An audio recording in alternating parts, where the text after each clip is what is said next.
අද සද්ධර්ම දේශනාව සඳහා මා ඊටාම වැදගත් කාරණාවක් දේශනාවට මාතෘකා කරගත්තා.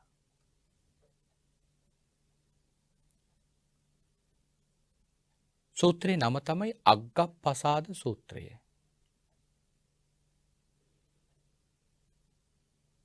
දවසක් බුදුරජාණන් වහන්සේ භික්ෂුන් වහන්සේලාට දේශනා කරනවා මේ ලෝකයේ මිනිස්සු විවිධ තැන්වලට පහදිනවා.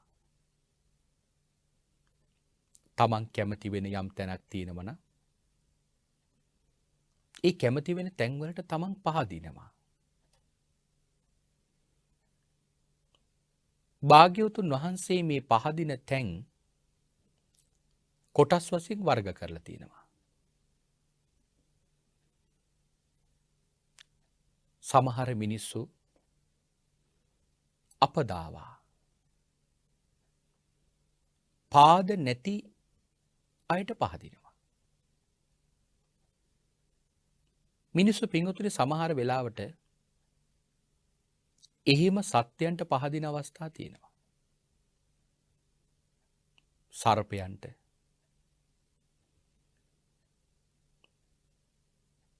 දියෙහි වැඩෙන මසුන්ට මේ සත්‍යයන්ට පහදිනවා. දැන් ඉන්දියාව වගේ රටවල් ගත්තොති සමහර මිනිස්සු ඉන්නවා සර්පයෝ දෙවියෝ වශයෙන් අදහන. ඔවුන් ආගමක් කොට අදහනවා. ඒ ඇයි? තමන්ගේ හිතේ තියෙන පැහැදීම නිසා. බුදුරජාන් වහන්සේ වැඩ ඉන්න කාලේ ඒ විදියටම නාගයන් වන්දනා කරපු අවස්ථා අපේ ධර්මයේ සඳහන් කරලා තියෙනවා.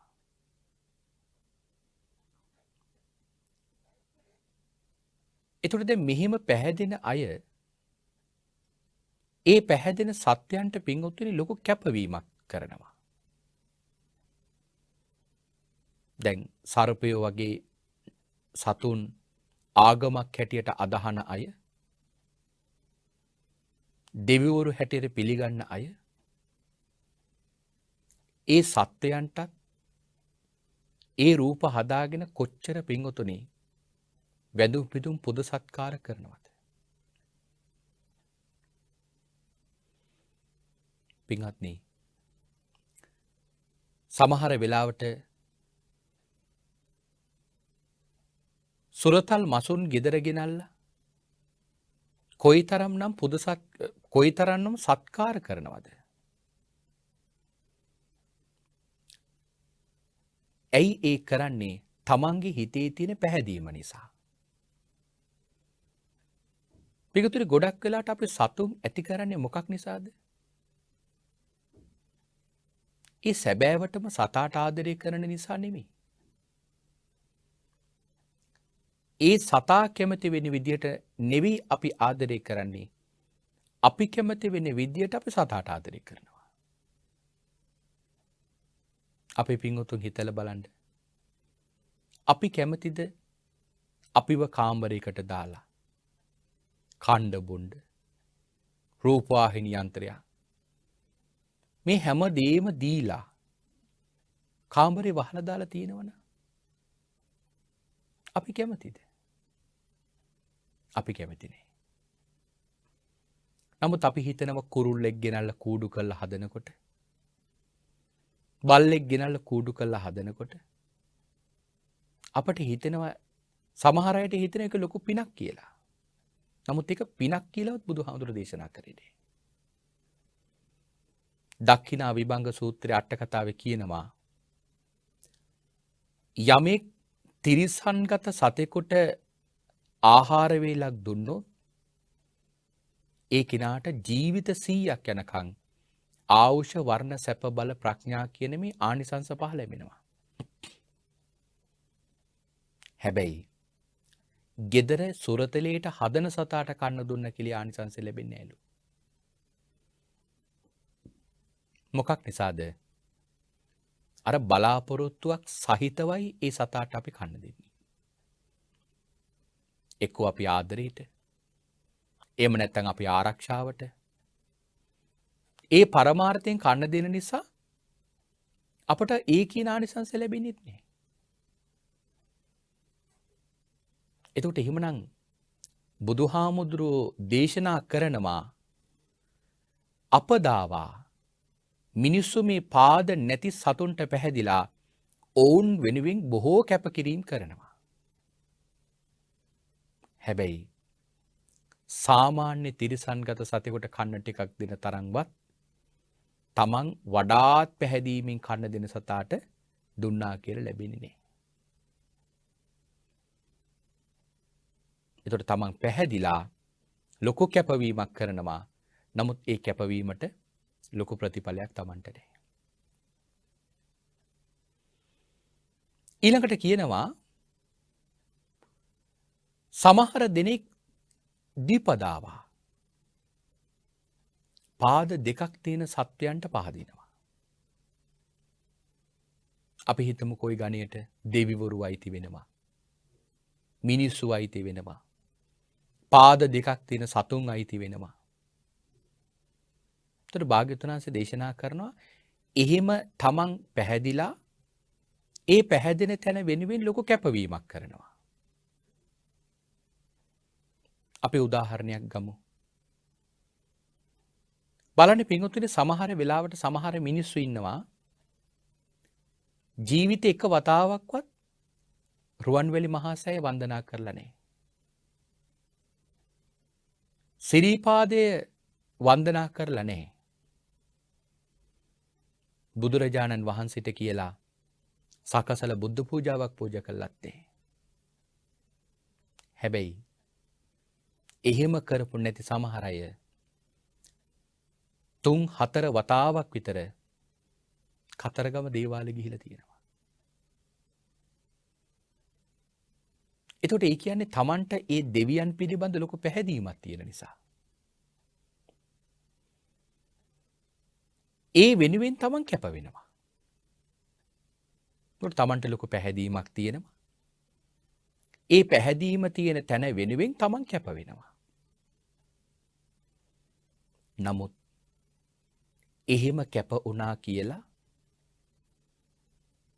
ඒ දෙවියන්ගෙන් Tamanට කිසිම සරණක් කිසිම පිහිටක් පින්වතුනි ලැබෙන්නේ නැහැ. ඊළඟට අපි ගමු සමහර ස්ත්‍රීන් පුරුෂයන්ට පහදිනවා. පුරුෂයෝ ස්ත්‍රීට පහර දිනවා. ඒ පැහැදීම් ඇති වුණාම කොයිතරම් කැපවීමක් කරනවද බලන්න.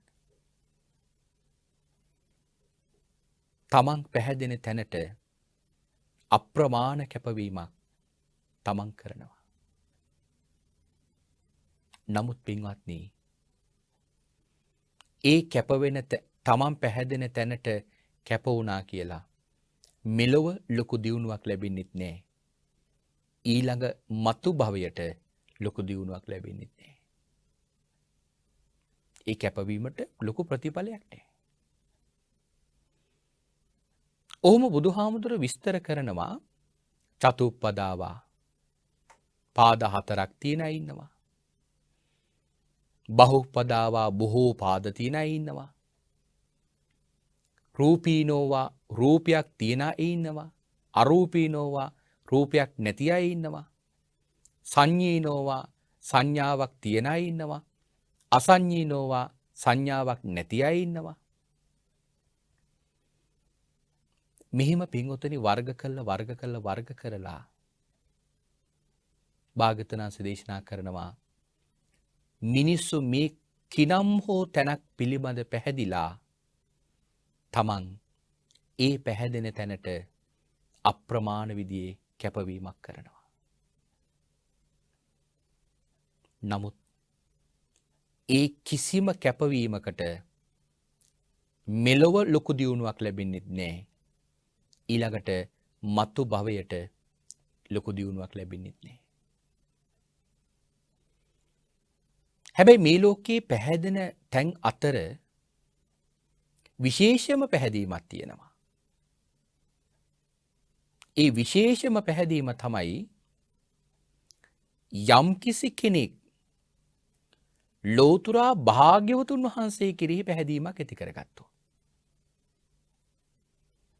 ඔය පැහැදෙන ස්ථාන අතර බුදුරජාණන් වහන්සේ කෙරෙහි ඇති කරගන්න පැහැදීම මේ ලෝකේ අග්‍රතම පැහැදීම හැටියට හඳුන්වන්නට පුළුවන්.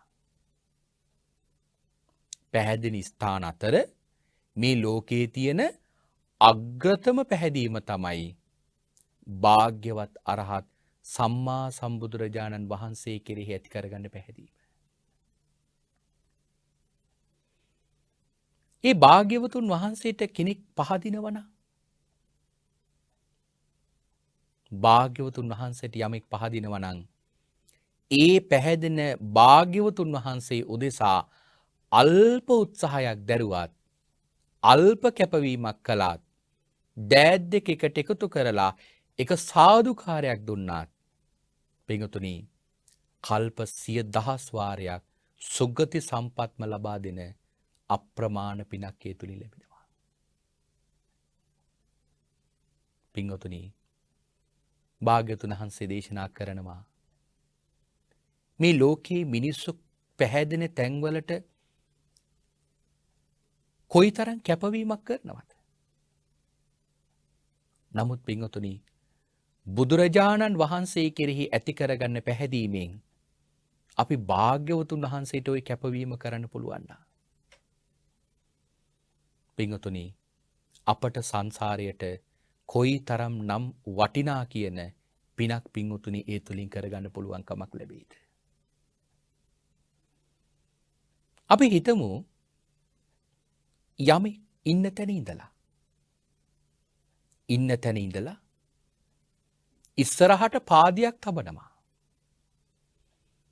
මම බුදුන් වඳින්න යමි. ඉන්න තැන ඉඳලා ඉස්සරහට අඩියක් තියෙනවා මම දැන් මේ බුදුන් වඳින්න යනවා කියලා. එහෙම නැත්නම් ඉස්සරහට අඩියක් තියෙනවා මම භාග්‍යතුන් වහන්සේට පූජාවක් කරන්න යමි. එහෙම නැත්නම් ඉස්සරහට අඩියක් තියෙනවා මම භාග්‍යවතුන් වහන්සේව දකින්න යමි කියලා.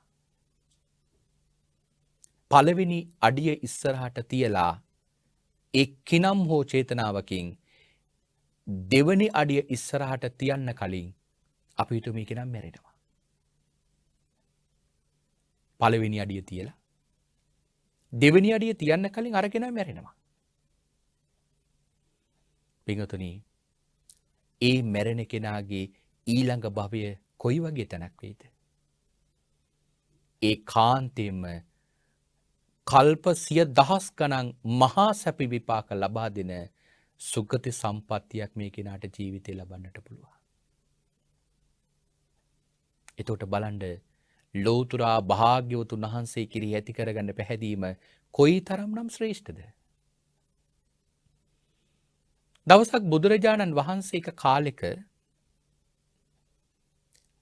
වේදියක කියන පර්වතයේ ඉන්දසාල කියලා ගුහාවක වස්වාසය කළා. භාග්‍යවතුන් වහන්සේ ගුහාවේ වැඩ ඉන්නකොට දවසක් එක බකුමුණු පක්ෂියෙක් ආවා. ඇවිල්ලා බකුමුණු පක්ෂියා බුදුහාමුදුරන්ගේ ඉස්සරහා ඉඳගෙන හරියට අත්තටු දෙක එකට එකතු කරගෙන ඉන්නවා වැඳගෙන ඉන්නවා වගේ. භාග්‍යවතුන් වහන්සේගේ දිහා බලාගෙන ඉන්නවා. භාග්‍යවතුන් වහන්සේ ආනන්ද හාමුදුරන්ට කියනවා ආනන්ද මේ අපි ඉදිරි පිටේ ඉන්නේ මේ බකුමුණු පක්ෂියා දන්නවද? මේන් තවත් කල්ප ලක්ෂයක් ගිය තැන සෝමනස්ස කියලා පසේ බුදු කෙනෙක් වෙනවා. එතකොට එහෙමනම් ඒ බකුමුණු පක්ෂියා මීට අසංඛ්‍ය දෙකකට කලින් පාරමිතා පුරන්න පටන් ගන්න තියෙන්නේ. පසේ බුදු කෙනෙක් වෙන්න අසංඛ්‍ය 2යි කල්පලක්ෂය පාරමිතා පුරන්න ඕනනේ. එමනම් මහා කල්ප අසංඛ්‍ය 2ක් දැන් පාරමිතා පුරලා ඉවරයි. තව කල්ප ලක්ෂයයි තියෙන්නේ. හැබැයි බකුමුණේ. පිටුතුනේ බකුමුණෙක් නෙවෙයි. නිරයට උනත් පින්වතුනි යන්න පුළුවන් අකුසල් කරගෙන ඉන්නව නම් පාරමිතා පුරන ජීවිතවලදී පවා. දැන් මේ බකුමුණු පක්ෂියා පෙර යම් අකුසල කර්මයක් නිසා දැන් මේ දුගති භවයක ඉපදිලා ඉන්නවා. තිරිසන් භවයක ඉපදිලා ඉන්නවා. නමුත් දැන් තිරිසන් භවයේ ඉඳගෙනත් බුදුරජාණන් වහන්සේ දිහා බලාගෙන ඉන්නවා. පින්වත්නි, භාග්‍යවතුන් වහන්සේ ආනන්ද හාමුදුරට කියනවා, ආනන්දය, මේ බකමුණු පක්ෂියා මම දිහා බලාගෙන ඉඳලා ඇති කරගත්තු චිත්ත ප්‍රසාදයට කොයිතරම් පිනක් ලැබෙනවද කියලා කියනවනම් මේ තමයි මේ බකමුණු පක්ෂියා දුග්ගති භවයක උපන් අන්තිමාත්ම භාවය. ආයි කල්ප ලක්ෂේ පුරාවටම කවරදාකවත් ඒ බකමුණු පක්ෂියා දුග්ගති භවයක නම් උපදින්නේ සුගති භවයකමයි උපදින්නේ කියලා භාග්‍යවතුන් වහන්සේ දේශනා කරා. මට නම් මේ කතාව හරි විශේෂයි. පිටුතුනි, බකමුණු පක්ෂියට කොහෙන්ද මේ බුදු ගුණ ආවර්ජනය වෙන්නේ? ඒ සතාට බුදු ගුණයක් ආවර්ජනය වුණේ නෑ. එතකොට බුදු ගුණයක් ආවර්ජනය නොවිච්ච ඒ තිරිසන්ගත සතාට බුදුහාමුදුරුවෝ දිහා බලාගෙන ඇති කරගත්තු චිත්ත ප්‍රසාදයට ওই තරම් පිනක් විපාක දුන්නා නම් අඩුගානේ ඉතිපිසෝ ගාතාවත් කටපාඩම් අපිට භාග්‍යවතුන් වහන්සේ දිහා බලාගෙන එක වරක් දොහොත් මුදුන් දිල සාදුකාරයක් දුන්නොතින් හිතලා බලන්න ඒ සාදුකාරයට කොයිතරම් කුසලයක් අපට ලැබෙයිද? බකවුණු පක්ෂයට ඉතිවිසෝ ගාතාව බෑනේ. බුදු ගුණ ආවර්ජනය වෙන්නේ නෑ. ඉතින් එවන් සතෙකුටත් ඊතරම් විපාකයක් පළ දුන්නා නම් ඔබ හිතන්න අපිට භාග්‍යවතුන් වහන්සේ දිහා බලාගෙන එක වරක් සාදුකාරයක් දුන්නොත් එක සාදුකාරයට කොයිතරම් පිනක් අපට ලැබෙයිද?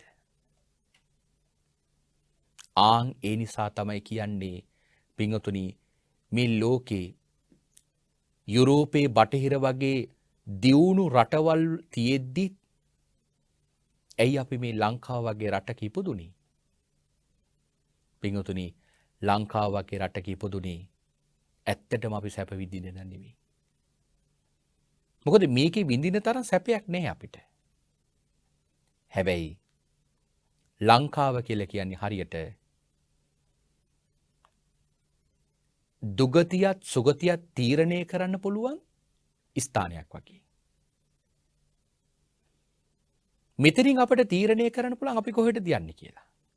හැබැයි සාමාන්‍ය ශ්‍රද්ධාව තියෙන කෙනෙකුට උනත් මේ ලංකාව වගේ රටක උපන්නොත් ඒ කෙනාට කොයි තරම් නම් පිනක් පින්වතුනි කරගන්න පුළුවන්ද?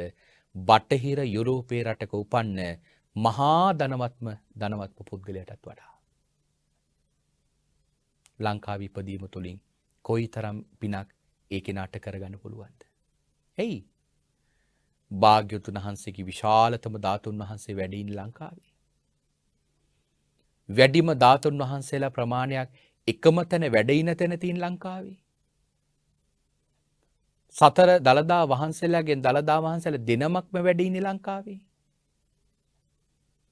එතකොට හිතන්න, ඊතරම් මහ අනුග්‍රහයක් ලැබපු භූමියක අපිට පය තබන්න ලැබෙනවා කියන එක කොච්චර පිනක් තියෙනවද? මේක හරියට බුදුරජාණන් වහන්සේගේ භාග්‍යවතුන් වහන්සේටමයි ති මහ පන්සලක් වගේ ලංකාව වෙලාවකට හිතෙනවා. ඇයි? බලන හැම තැනකම පින්වතුන් ධාතුන් වහන්සේලා.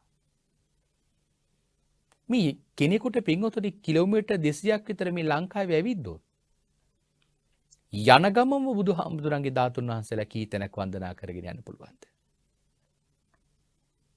පින්වතුනි, ඔය වාග්ය යුරෝපේ රටක මහා ධනවතෙක් වෙලා ඉපදුනා කියලාවත් ලැබෙයිද? ලැබෙන්නේ නෑ. ඒකයි මෙවන් රටක ඉපදීම කොයිතරම් වාග්ය සම්පන්නයිද කියලා තේරෙන්නේ සංසාරේ ඇවිදින විදිය දිහා හරියට අවබෝධ කරගත්තු කෙනෙකුට පමණයි. මොකද මෙවන් රටක උත්පත්ති ලැබුව අපට මහා පිනක් පින්වතුනි කරගන්න පුළුවන්. වෙන මුකුත් ඕන නෑ. බුදුරජාණන් වහන්සේට වන්දනාවක් කරත් පින්වතුනි කොයිතරම් පිනක් පින්වතුනි අපේ ජීවිතවලට ලැබෙනවද? ඒකේ සඳහන් කරේ භාග්‍යවතුන් වහන්සේ කෙරෙහි යමෙක් පැහැදෙනවා නම් ඒ කෙනාට ලැබෙන විපාකය අග්‍රයි. අර පීත විමානේ සඳහන් කළේ ඒකනේ. දවසක් වැටකොළු මල් 4ක් අරගෙන අජාසත් රජතුමා හදපු ධාතු චෛත්‍ය වඳින්න යනවා එක දුප්පත් කාන්තාවක්. නමුත් ඇයට මේ වැටකොළු මල් ටික පූජා කරගන්න ලැබුණේ. යන අතර මගම එක්තරා එළදෙනක් ඇනලා මරණයටපත් වුණා. හැබැයි හිත තිබුණේ කොහෙද? සත්තු ශරීර මුද්දිස්ස විපස්සන්නේන චේතස. හිත තිබුණේ ශාස්ත්‍රුන් වහන්සේ කෙරෙහි. නමුත් මරණින් මතුව හරියට නිින්දෙන් අවදි වුණා වගේ තව්තිසා දිවි ලෝකේ මුළු දිව්‍ය ලෝකෙම බබළුවාගෙන රත්තරන් විමානයක් එක්කයි දෙව්ලොව පහළ වුණේ. ශක්‍රදිවිය විලහනවනේ. මෙතරම් මහ විපාකයක් ලබන්න මොකද්ද කරපු ලොකු පින? කියනවා ස්වාමීනි මේ වැටකොළු මල් 4 පූජා කරන්න යන ගමන් මැරුණේ මම මේ. ශක්‍රදේවිය අහනවා ඔය වගේ පුංචි දෙයක් දන් දුන්නම කොහොමද මෙච්චර විපාකයක් ලැබුණේ? එතකොට ඇයි කියනවා ස්වාමීනි මම මේ වැටකොළු මල් පූජා කරලා ලැබපු පින නෙවෙයි මේ. මට මේ විපාක දුන්නේ ස්වාමීනි පූජා කරන්න යන ගමන් ලැබිච්ච විපාකය. ස්වාමීනි බැරි වෙලාවක්වත් මට පූජා කරලා එන ගමන් මේ කර්මයේ විපාක දුන්නා නා. ඒ කියන්නේ මල් ටික පූජා කරලා එන ගමන් මම මැරුණා නා. ස්වාමීනි මම උපදින තැන ඔබ වහන්සේටවත් හොයාගන්න බැරි.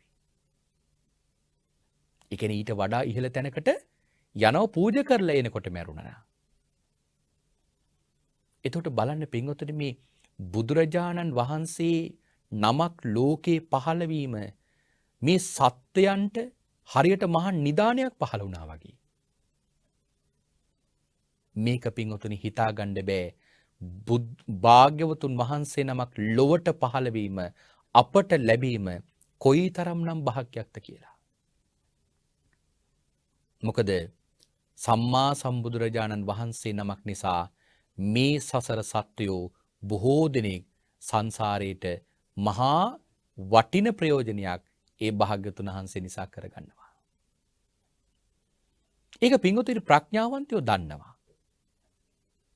එහෙම දන්න ශ්‍රද්ධාව තියෙන ප්‍රඥාවන්තයෝ හැම වෙලාවකම කරන්නේ ඒ භාග්‍යවතුන් වහන්සේ උදෙසා සත්කාර සම්මාන කරන එක. දැන් මීට මහා කල්ප 94කට කලින් සිද්ධාර්ථ භාග්‍යවතුන් වහන්සේගේ කාලෙදි හිටියා එක සේන කියලා මිනිස්සෙක්. මේ මිනිසයා භාග්‍යවතුන් වහන්සේ කෙරෙහි ඇති කරගත්ත පැහැදීම ගාථා 4කින් නාද කරලා කිව්වා. උසබං පවරං වීර මහේසින් විජිතාවිනං සුවන්න වන්නං සම්බුද්ධං කෝදිස්වා නප්පසීදති. හිම වාවා පරිමෙය්‍යෝ සාගරෝව දුරුත්තරෝ තතේව ජානං බුද්දස්ස කෝදිස්වා නප්පසීදති. වසුදහා යතහාප්පමීයා චිත්තාවන වටංසකා තතේව සීලං බුද්දස්ස කෝදිස්වා නප්පසීදති. අනිලජෝව අසංකෝබෝ යතාකාසෝ අසංකියෝ තතේව ඥානං බුද්දස්ස කෝදිස්වා නප්පසීදති. භාග්‍යවතුන් වහන්සේට වන්දනා කරන්න පුළුවන් මහා කුසල් වැඩෙන හරි අපූර්ව ගාථා 4ක් මේක. අපේ ධර්මයේ තියෙන කරුණු 4. එක වතාවක් බුදුරජාණන් වහන්සේට මේ ගාථා 4 කියලා වැන්දා. කල්ප 94කට කලින් වැඳපු මෙයා සුගතියේ උපන්නා දුගතිය කියන නමවත් ඔය කල්ප 94 අහලා නැහැ. භාග්‍යවතුන් වහන්සේට එක වරක් මේ ගාථා 4 කියලා වැඳලා. මරණින් මතුව සුගතිය උපන්න ඔහු ආයිමත් සුගතියින් බිමට ආවේ අපේ භාග්‍යවතුන් වහන්සේගේ කාලේ. භාග්‍යවතුන් වහන්සේගේ ශාසනයේ බොහොම කෙටි කාලයකින් මහාන වෙලා අන්‍යයන්ව පහදවන්න තරම් දක්ෂ කෙනෙක් නිසා පරප්‍රසාදක කියන නමින් රහත් බව ලැබුවා. ඒකයි බුදුහාමුදුරුවෝ දේශනා කරන්නේ නමාමි වීර පාදේතේ චක්කංකිත තලේ සොබේ. මේ චක්‍රලාංඡන දහසකින් යුක්ත භාග්‍යවතුන් වහන්සේගේ මහා වීරයන් වහන්සේගේ පාදයන් යමෙක් වන්දනා කරනවා නම් වන්දිතේ නරදේවේ දෙව් මිනිසුන් වඳිනවා නම් අමතන් දේහි වන්දිතේ වඳින හැම කෙනෙකුටම නිවන ලැබෙනවලු. නමුත් අපේ සමාජයේ බොහෝ දෙනෙක් වැරදි කරුණක් හිතේ දරාගෙන ඉන්නවා මේ බුදුහාමුදුරුවෝ වඳිනවා කියන එක නිවනට බාධාවක් කියලා. මම දන්නේ මොන වගේ පෞකාර සිතුවිල්ලක් නිසා එවැනි කරුණක් සමාජගත වුණාද කියලා. පින්වතුනි, බුදුරජාණන් වහන්සේ කෙරෙහි ශ්‍රද්ධාව වැඩි වෙන්න තමයි ඒ කෙනා නිවනට ලං වෙන්නේ. ඒකයි කියන්නේ පෘථග්ජන ශ්‍රද්ධාවන්තයෙකුට බුදු ගුණවල ගැඹුර තේරෙන බඹ 9යි. සෝවාන් මාර්ග ඵල ලැබපු පුද්ගලයාට බුදු ගුණවල ගැඹුර තේරෙන්නේ බඹ 10යි. එහෙම වැඩි වෙනවා ඉහළටම යන්න. සකදාගාමි ආරයන් වහන්සේ නමකට බුදු ගුණවල ගැඹුර තේරෙන්නේ බඹ 20යි.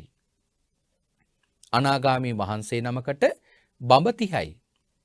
රහතන් වහන්සේ නමකට බඹ 40යි. 80 මහා ශ්‍රාවකයන් වහන්සේලාට බඹ 50යි. පින්වතුනි, එක කල්පයක් වැහි වහිනකොට ඒ සියලු කල්පේ වැහි බින්දු ගණන් කරලා කියන්න පුළුවන් මහා ප්‍රඥාවක් තියෙන සාරිපුත්ත මහරහතන් වහන්සේට බුදු ගුණ වල ගැඹුරු තේරෙන්නේ බඹ 84000යි. එතකොට හිතන්න මේ බුදු ගුණ වල ගැඹුර කොයිතරම්නම් තියෙනවද? එතකොට මේ ආර්ය භාවයට පත් වෙන්න මේ බුදු ගුණ වැටහෙන ප්‍රමාණය වැඩි. එතකොට හිතන්න අපි වගේ අයට මේ බුදු ගුණ වැටහෙන්නේ කොයිතරම් අල්ප වශයෙන්ද කියලා හිතන්න. එතකොට අද කාලේ සමහර දෙනෙක් කියනවා බුදුරජාණන් වහන්සේ කෙරෙහි භාග්‍යවතුන් වහන්සේට පුදු පූජා පවත්වනවා කියන එක, භාග්‍යවතුන් වහන්සේ වඳිනවා කියන එක අපේ නිමනට ලොකු බාධාවක් කියලා. පිටුතුනි, එහෙම හිතන කෙනෙකුටවත් බුදුරජාණන් වහන්සේ දකින්නවත් ලැබෙන්නේ නැහැ. ඒකනේ දේවදත්ත හාමුදුරුවන්ට භාග්‍යවතුන් වහන්සේ දකින්න බැරි වුණේ.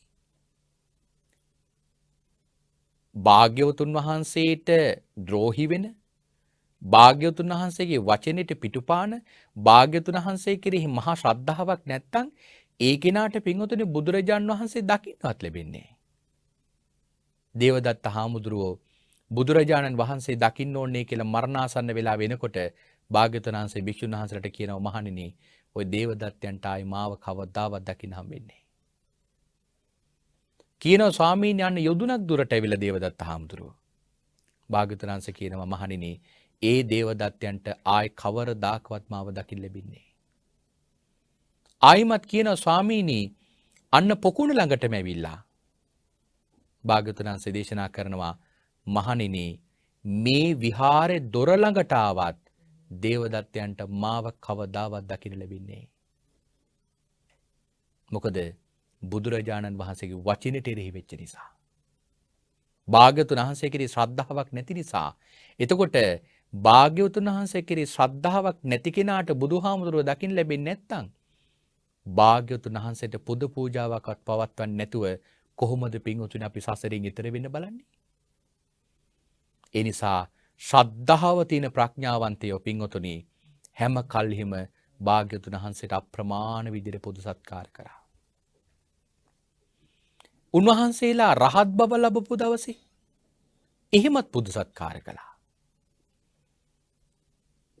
පිංගියානි මහරහතන් වහන්සේ බුදුරජාණන් වහන්සේට කොච්චර ගෞරව කරාද කියලා කියනවා නම් පින්වතුනි, උන්වහන්සේ උදේ ඉඳලා රෑ වෙනකන් භාග්‍යවතුන් වහන්සේ පිළිබඳ බුදුගුණ ආවර්ජනය කරගෙන ඉන්නේ. රෑ ඉඳලා එළි වෙනකන් භාග්‍යවතුන් වහන්සේ ඉන්න දිශාව 이르දීන් බලලා ඒ දිශාවට පිංගුතුනි වැදගෙන ඉන්නවා කියලා කියන්නේ. මොන තරම් ශ්‍රද්ධාවක් තියෙන්නේ නැද්ද? උදේ ඉඳලා රෑ වෙනකන් බුදුගුණ ආවර්ජනය කර කර ඉන්නවා. රෑ ඉඳලා එළි වෙනකන් භාග්‍යවතුන් වහන්සේ වැඩ ඉන්න දිශාවට නමස්කාර කරගෙන ඉන්නවා. කවුද? රහතන් වහන්සේ නම. පිංගුතුනි රහතන් වහන්සේලාගේ මේ භාග්‍යවතුන් වහන්සේට කරපු පූජාවල් හරි අප්‍රකටයි අපේ ධර්මයේ. ඒකට හේතුවක් තියෙනවා.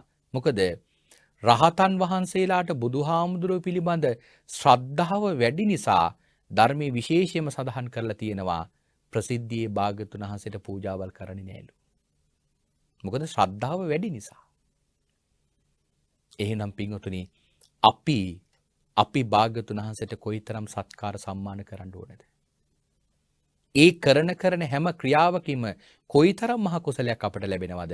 මේක පිංගුතුනි ප්‍රඥාවන්තයෝ දන්නවා.